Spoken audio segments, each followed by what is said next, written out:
nós estamos entrando na terceira e última parte do nosso programa.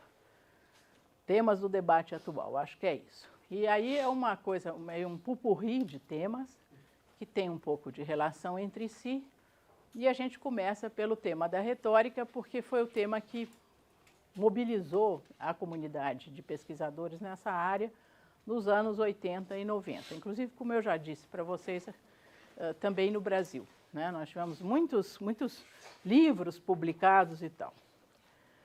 Eu pus no Xerox para vocês os capítulos iniciais desse livro. The Rhetoric of Economics, Donald McCloskey. Esse é, portanto, um texto bem central nessa discussão que eu queria que vocês lessem. Existe a tradução desse texto nessa coletânea organizada pelo José Márcio Rego, com o prefácio do Bento Prado Júnior, que é um filósofo aqui da FEFELESH, em que tem aí vários colaboradores. O primeiro deles é o Pécio Arida, primeiro na coletânea, e o segundo é McCloskey. E tem também um outro livro importante nessa discussão, mas que eu vou passar bem rapidamente sobre ele, que é esse livro do indivíduo chamado Arjo Klammer, um holandês, que chama Conversas com Economistas. Os livros organizados pelo Zé Márcio Rego se inspiraram nessa conversa com economistas desse pesquisador holandês, Arjo Klammer. Ele tem conversas com economistas e tem conversas depois com estudantes de doutorado de economia, que são interessantes também. Ele conversa com vários estudantes doutorandos de várias universidades diferentes, Harvard, Princeton, Columbia, etc., e tem um pouco Chicago, a visão deles do que é economia. Tá? Então, é isso daqui. Mas, como bibliografia, eu coloquei no Xerox, então, o texto do McCloskey, e vou colocar no Erudito 2 arquivos complementares escritos por pesquisadores brasileiros. Um estava nessa banca que selecionou o professor de HPE Metodologia ontem, que é o Maurício Coutinho, da Unicamp. Então, eu coloquei um texto dele que eu achei interessante, e o outro é de um outro colega nosso, que é o Ramon, nome inteiro, Ramon Vicente Garcia Fernandes. Hoje em dia, ele é professor da Universidade do ABC e ele tem escrito bastante sobre retórica e faz junto com o ex-orientando dele, o Ascar Pessali, faz um apanhado dessa discussão sobre retórica. Acho que são textos de leitura complementar, mas podem ajudar vocês nesse campo. Bom, entramos então na economia, ciência ou discurso, programa de pesquisas retórico na economia. Houve um certo desencanto com os três filósofos da ciência que foram muito inspiradores para os economistas, Popper, Kuhn e Lakatos, com a impossibilidade de aplicar, pelo menos ipsis literis, o método que eles sugeriram para a economia. Então, de repente, os pesquisadores dessa área ficaram uma espécie de vazio intelectual. O que a gente faz?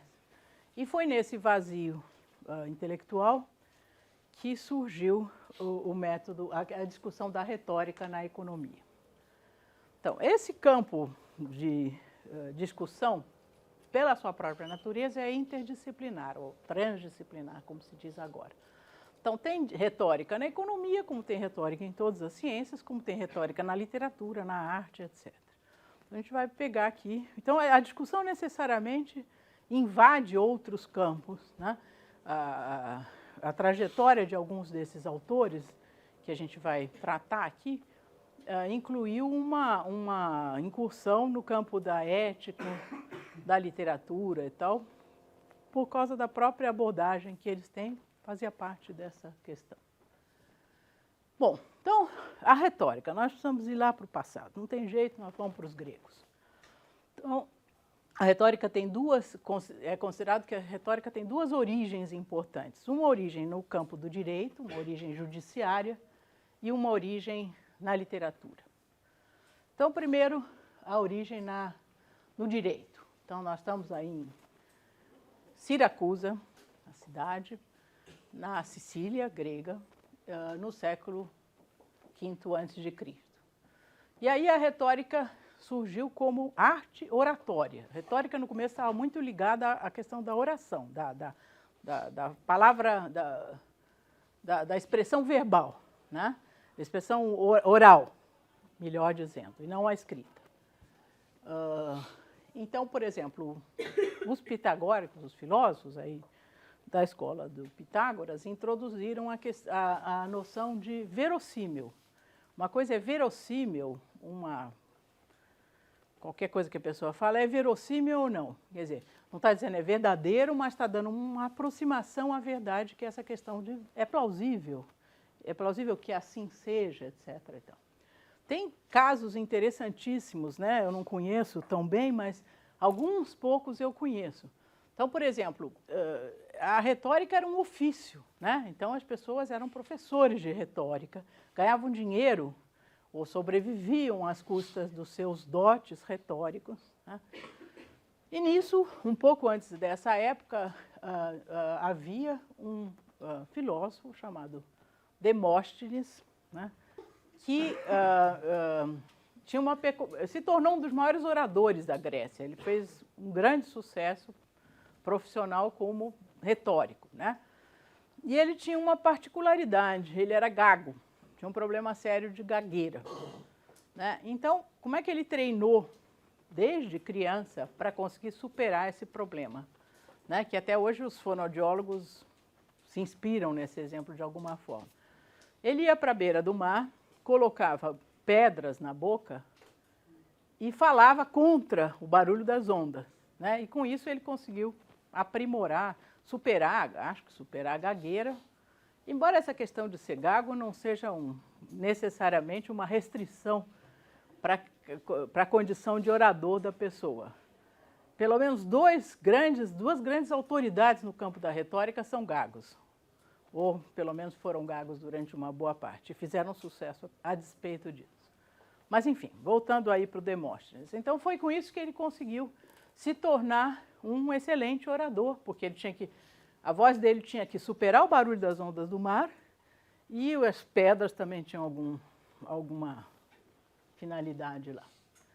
Bom, então, nessa discussão sobre a retórica, começou a se contrastar duas coisas importantes sobre as quais eu já falei para vocês: doxa e episteme.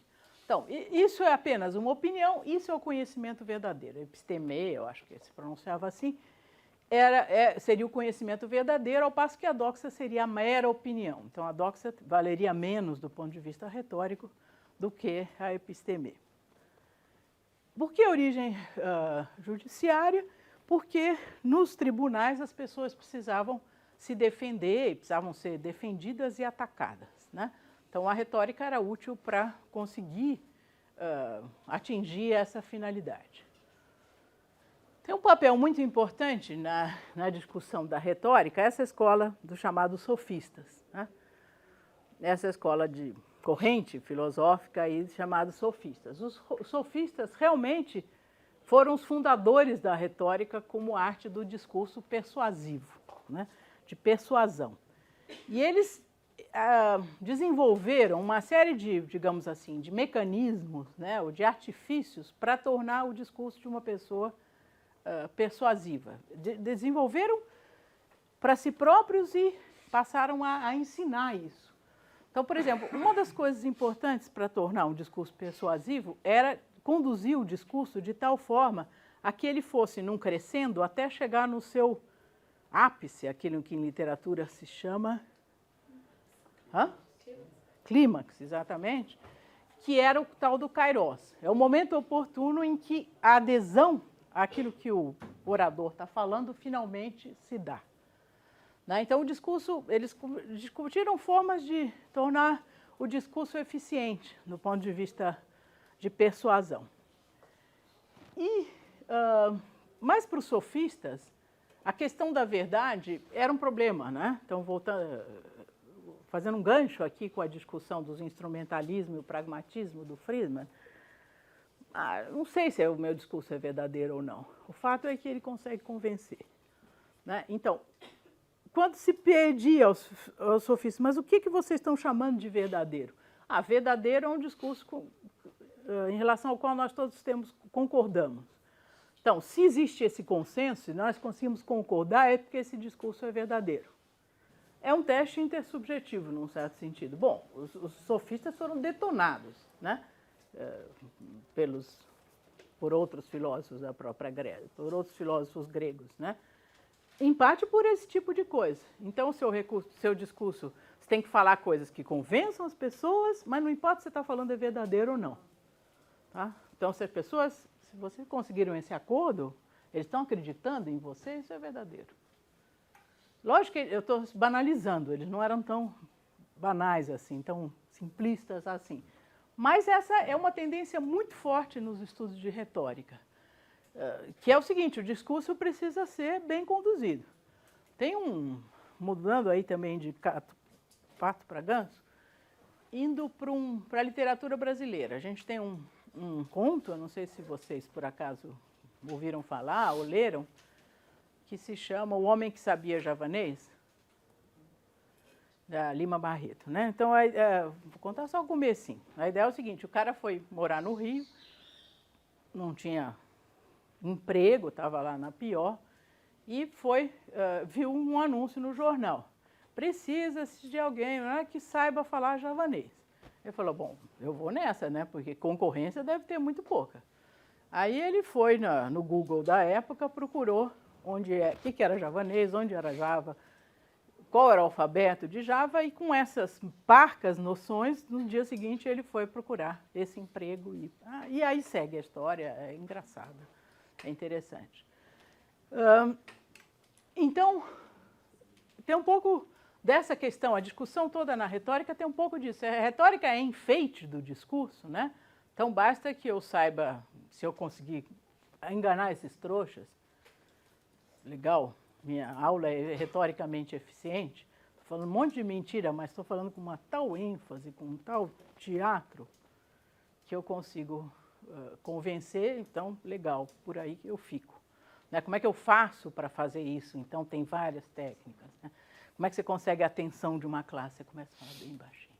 Aí as pessoas começam a prestar atenção, aí você põe a sua voz no nível normal dela. 1000 técnicas. Né? Se vocês quiserem, eu aprendi várias, depois eu conto para vocês. Bom, e aí também tem a origem literária da retórica.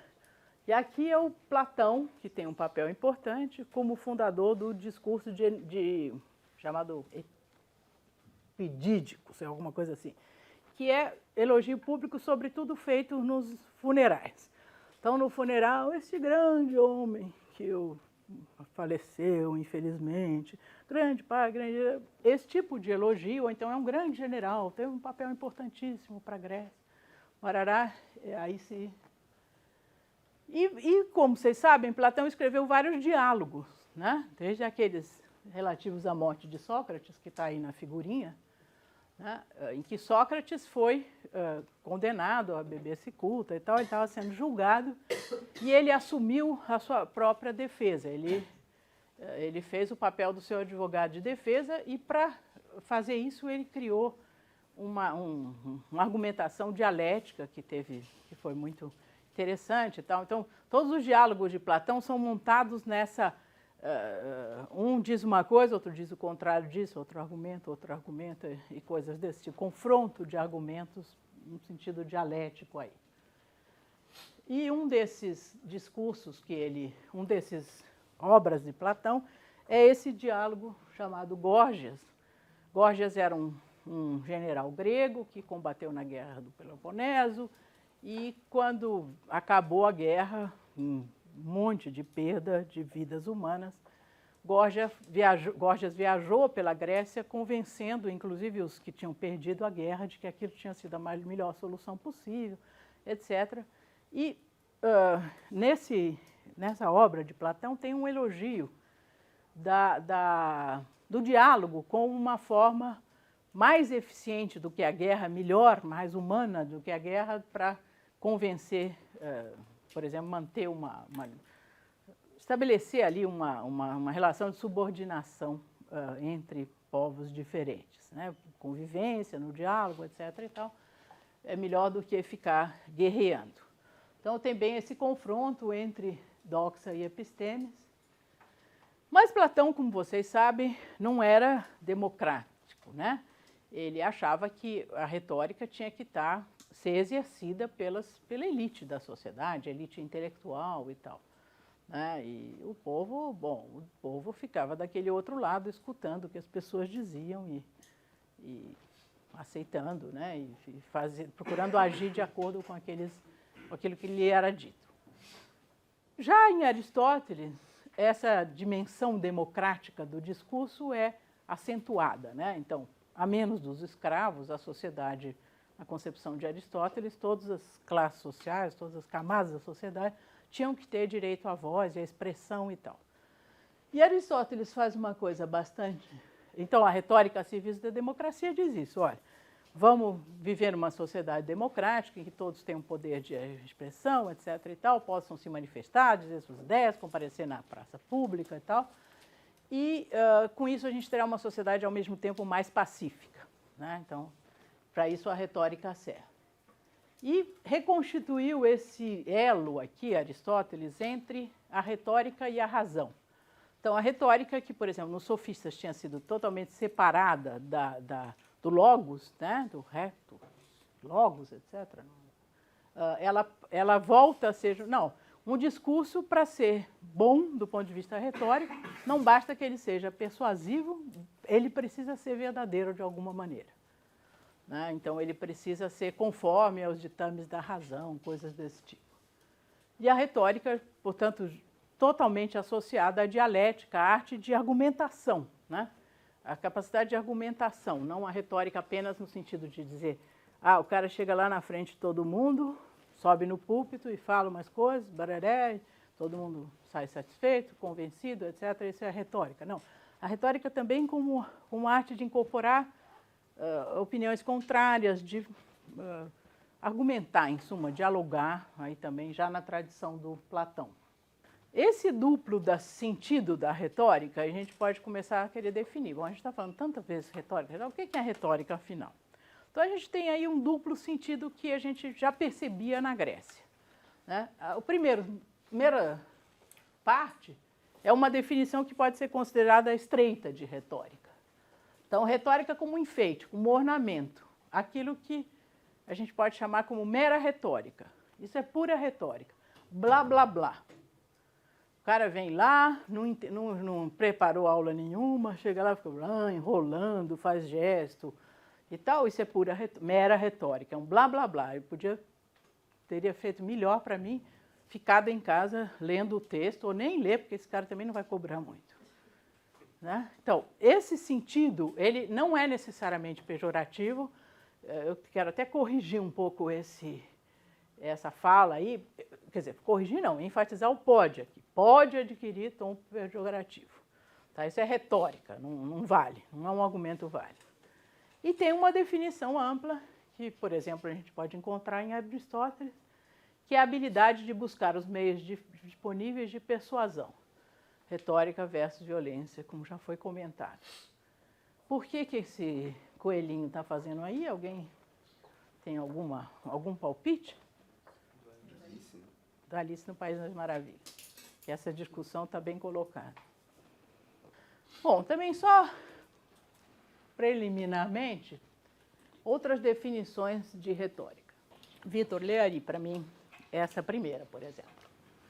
A arte de descobrir as boas razões, encontrando o que realmente justifica o assentimento, porque deve convencer a toda pessoa razoável.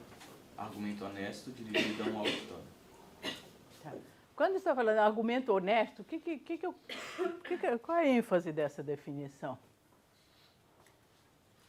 Sem nenhum tipo de truculência. Não só não violento, mas fala mesmo. Quem está falando acredita no que está falando. Isso, é honesto. Também ele não está enfeitando o peixe, ele está...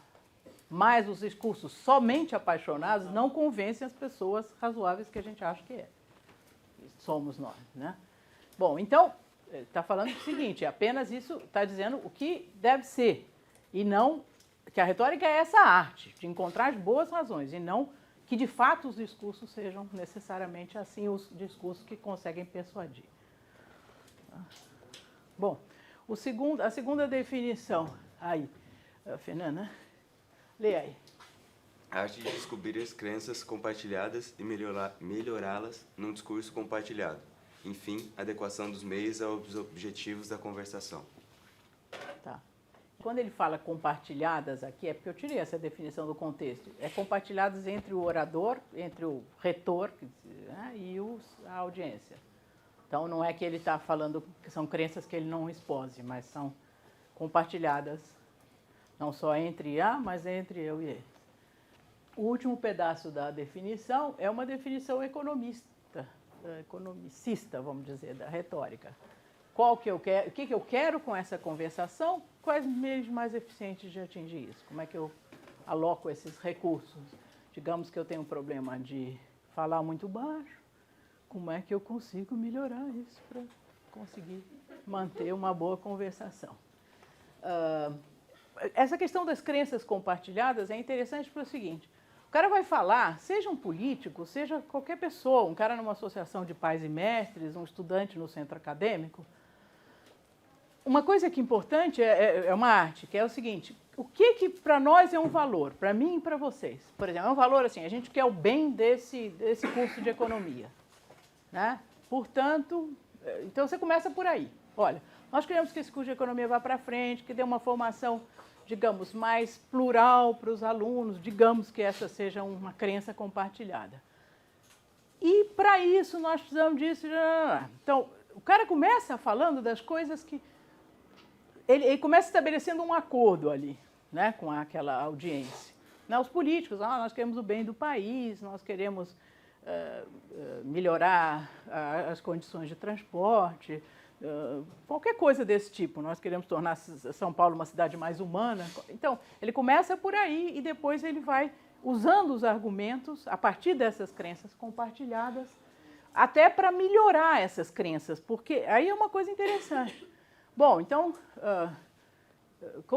todo mundo quer o bem de São Paulo? Todo mundo quer criar uma cidade mais humana? Sim.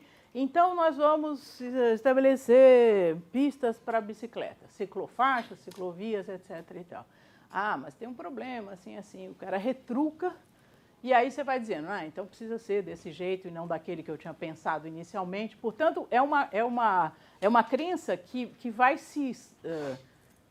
vamos dizer, se concretizando, né, como crença mesmo na hora que o cara interage com aquela audiência.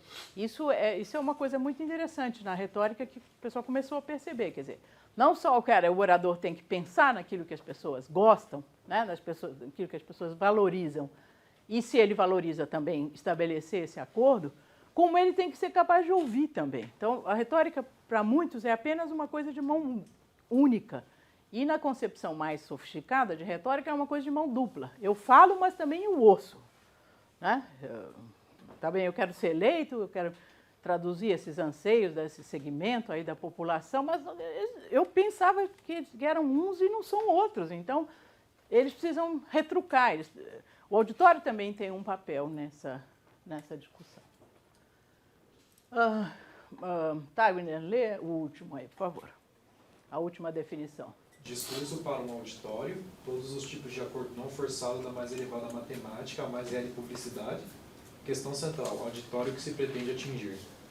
Você vê alguma coisa de diferente nessa definição, sabe, em relação às demais? Não sei, talvez o foco esteja em tentar apenas tocar as pessoas, tentar fazer elas entender seu ponto, uma coisa assim. Então, o foco dessa definição é a questão do auditório, né? Então, portanto, o que se quer é o seguinte: quando a gente vai falar alguma coisa, defender um ponto de vista, a gente tem que pensar quem está do outro lado, né? Então, essa preocupação com o público, né, com o auditório, é uma preocupação que todo retórico razoável tem que ter, porque senão ele chega a ficar blá, blá, blá, blá. Quem é? Vai embora, assina a lista de presença e vai embora, não disse nada para as pessoas. Então, para se adequar a ele tem que se adequar aos auditórios particulares aquilo que o pessoal que trata disso chama de auditórios particulares e o auditório universal. O auditório universal, todas as pessoas razoáveis que têm interesse naquele tema. O auditório particular, aqui é um auditório de alunos, você vai num teatro, você faz um auditório de pessoas que pagaram seu ingresso. Sempre na retórica tem essa preocupação, né, de adequar o discurso a um auditório. E esse tipo de acordo é não forçado, não é violento. E como é que esse acordo é obtido? Como é que essa atenção auditória é obtida? Então, quais são os instrumentos de convencimento, de persuasão? Pode ser da mais elevada matemática à mais reles publicidade. Né? Aqui não está dizendo que o discurso tem que ser, como na primeira definição, são boas razões. Se a minha publicidade toca aquele auditório de alguma vez, legal. O que eu vou difundir? Como é que eu vou fazer propaganda de um determinado produto na televisão, na novela das 6? Ou como é que eu vou fazer na novela das 9? Enfim, é sempre essa questão de uma adequação também da fala ao auditório. Mentirosa ou não mentirosa, não importa. E para alguns auditórios, se você não falar, exprimir as coisas em termos de matemática, por exemplo, você não convence ninguém. Então, essa pessoa não, muito blá, blá, blá, muita palavra, cadê os modelos? Né? Então, a matemática é um instrumento retórico eficiente, dependendo do nível de conhecimento, obviamente, de cada grupo. Bom, isso aqui são só algumas definições, depois a gente vai voltar a esse assunto, não é tão simples quanto pode parecer.